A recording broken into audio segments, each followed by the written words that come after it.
Hey friends, this is the Mrs. Wolfie from our half-acre homestead. This weekend, actually I got the call yesterday. A young member of our family took his own life. Now, I don't understand.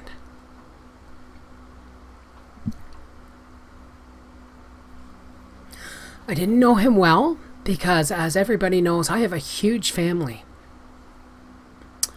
I mean, over 100 cousins in different stages of, removal.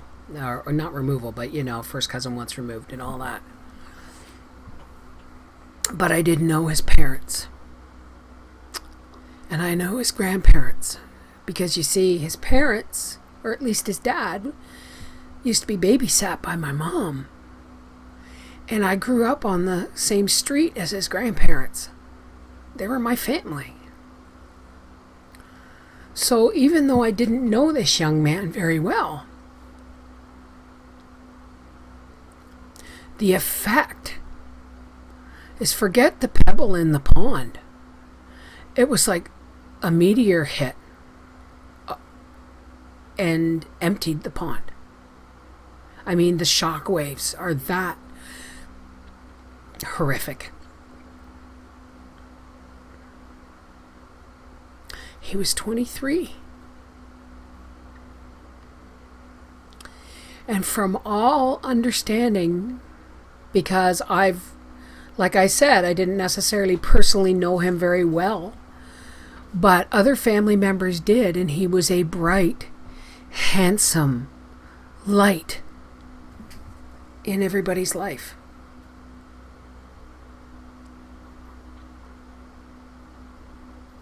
He's 23, and I don't get it. Maybe I'm not supposed to get it. But what I don't understand is how a young person so loved,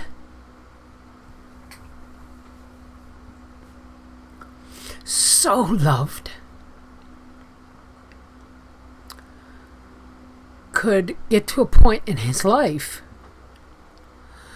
where he felt, maybe, I don't know, maybe we'll never know,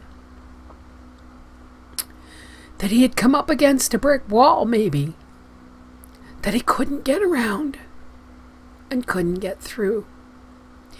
And the most tragic part is when our young people get to that point. Their pain is so great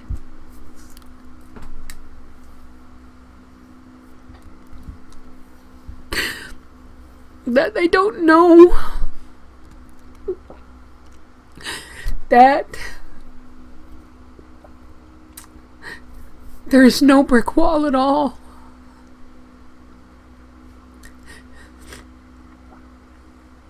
How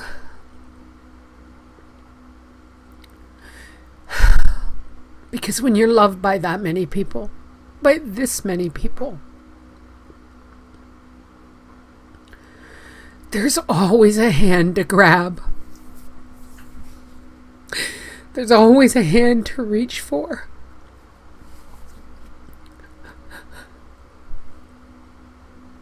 So why don't they reach for it? Do they not know it's there?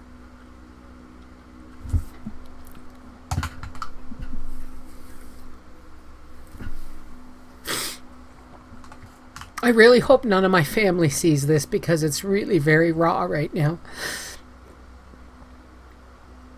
But the first thing I did was call my children. And they may have met this young man at the last family reunion. I honestly don't know, because family reunions get pretty crazy.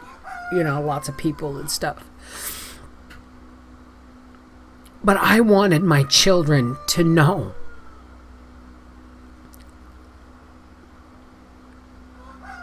that no matter what happens, I want you to know that no matter what happens in your life, the brick wall that you're up against is all here and here. It's not a physical thing.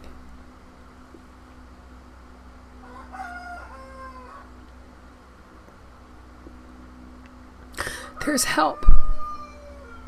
There's help. There's always help. And I think some people do it because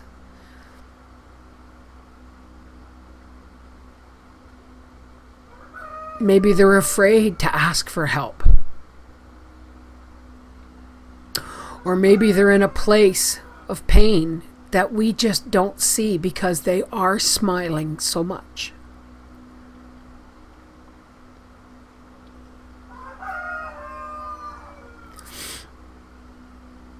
But I gotta tell you, I phoned my children. Arthur's out in New Brunswick visiting his bio dad, and Briar was at work. And yes, my children are 25 and 30 years old, but they're still my children. And I phoned them individually, and I told them, and they said, "Oh, Mom, I'm really sorry." I said, "I'm really sorry too, you know, that someone so bright and so beautiful and so young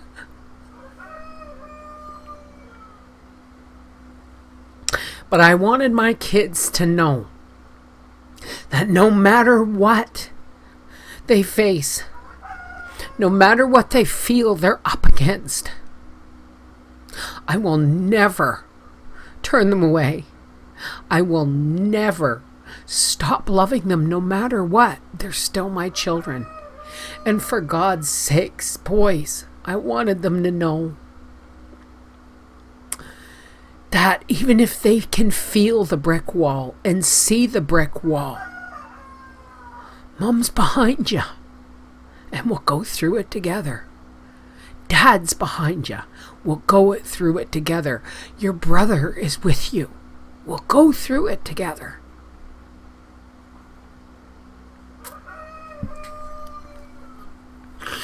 In this time and age, when social media and communication is so at everybody's fingertips, we've never been farther apart from each other.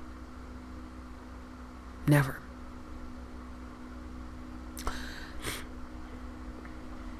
This is the Mrs. Wolfie from our half-acre homestead saying, forget Facebook, forget emails, forget letters. Put your hands on your children and tell them, I got you.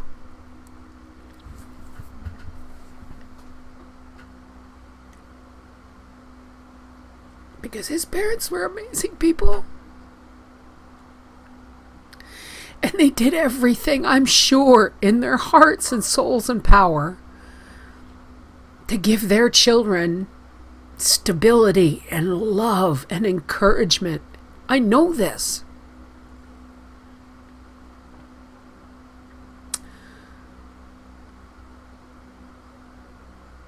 Tell your kids nothing's ever going to stop you from loving them, and that you got them. You got them.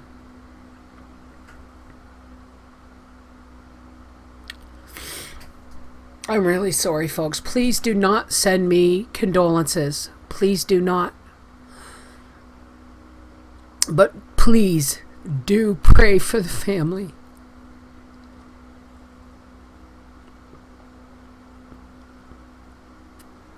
Because how do you pick up after a meteor strikes?